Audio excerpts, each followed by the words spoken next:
Brought to you by businessblueprint.com.au.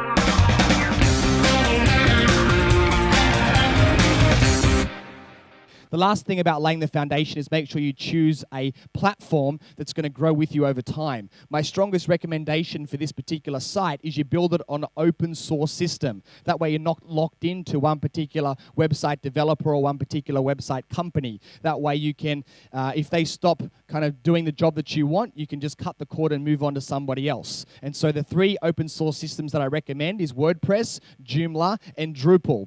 Okay, so most of our training videos that we have are around WordPress, so that's kind of what I'd recommend if you had options. Otherwise, if you are working with a website developer that's using Joomla or Drupal, that's completely okay. If they say anything else that's not one of those three things, then I'd probably get another website developer if it was me, okay? Because you never want to be locked in. They'll spin you a whole lot of stories of why, Squarespace is so much better and why, you should build it on Weebly and blah, blah, blah. Don't buy into it because it'll get you from point A to point B. You'll have a website, but then you're not going to be able to grow that website to where it needs to be into the future because you're hitting all these roadblocks. So my best advice is go open source, stick with one of those three, and that way you won't have any problems down the track.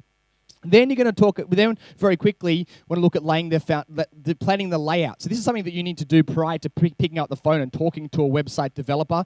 So very, very quickly, the layout that we'd normally recommend would be to have a header at the top. Make sure the header isn't too thick. Okay, a lot of people have very thick headers with very big logos. Okay, the logo is really irrelevant. No one really cares about your logo. They care about how you're going to help them to get what they want or solve their problem. Because if our header's too big, we've got this fold line here, which is called the fold, and the real estate above the fold is gold. And if your header is too big, you can't get enough information above the fold, and that's not going to be very good for you. So you've got your header.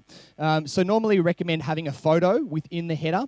That normally converts better because people want to connect with a real person.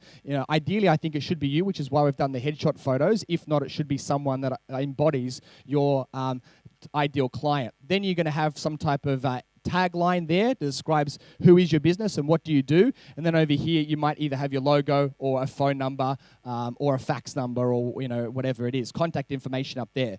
Then we've got our header. Okay. Now, normally we go for a 2-column layout. The reason why, for a few reasons, is it's much easier to read a website.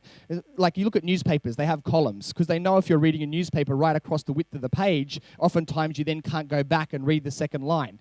So if you're keeping them short, it's easier to read. And the other thing is we want our opt-in box to be permanently on every single page of our website. So this column pretty much remains fixed most of the time because we don't know what page they're going to be entering the website from.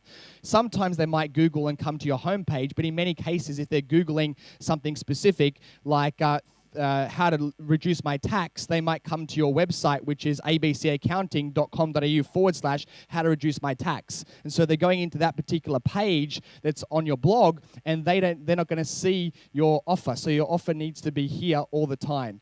Here you're going to have where people can connect with you normally on a social media level, and here you're going to have a banner that promotes your secondary offer, which is after the opt-in, and then some other stuff. Then you can have an About Us down there. Don't worry about the details later on. And then here you're going to have your headline, normally a video on the homepage, bullet points, and then you're going to have some testimonials, and then you also have another opt-in offer. So you want to have one here, and you want to have one down here as well. So you want to roughly plan out what you want to have happen, and then you're going to contact your website developer, and you're going to start to get this built. Brought to you by businessblueprint.com.au.